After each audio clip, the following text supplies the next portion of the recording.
कोल्हापूर महानगरपालिकेच्या प्रभाग समिती क्रमांक 1 ते 4 च्या सभापतीपदी अनुक्रमे वैभव अविनाश कुंभार, अनुराधा सचिन खेडकर, संजय मोहिते आणि विशाल शिवाजी चव्हाण यांची आज बिनविरोध निवड करण्यात आली। उपजिल्हाधिकारी संपत खिलारी यांच्या अध्यक्षतेखाली झालेल्या विशेष बैठकीत या निवडी जाहीर करण्यात आल्या।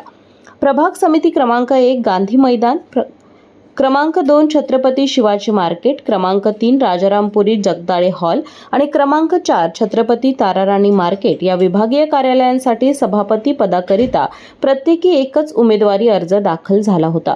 बैठकीच्या प्रारंभी विभागीय कार्यालय निहाय सभा अध्यक्षांनी अर्जांची छाननी करून सर्व अर्ज वैध असल्याचं घोषित केलं। त्यानंतर माघारीसाठी 15 मिनिटांचा अवधी देण्यात आला। मात्र एकमेव उमेदवारी अर्ज असल्याने सर्व 4ही उमेदवारांची बिनविरोध निवड जाहीर करण्यात आली। निवडीनंतर उपजिल्हाधिकारी संपत खिलारी, महापौर रूपा राणी निकम, स्थायी समिती सभापती विशाल शिराळे, महिला आणि बालकल्याण समिती सभापती कौसर बागवान, गटनेते मुरलीधर जाधव, विरोधी पक्षनेते राजेश लाटकर, गटनेते शारंगधर देशमुख, आदिल फरास, उपायुक्त किरण कुमार धनवाडे तसेच सर्व नगरसेवक आणि नगरसेविकांनी नवनिर्वाचित सभापतींचे पुष्पगुच्छ देऊन अभिनंदन केले।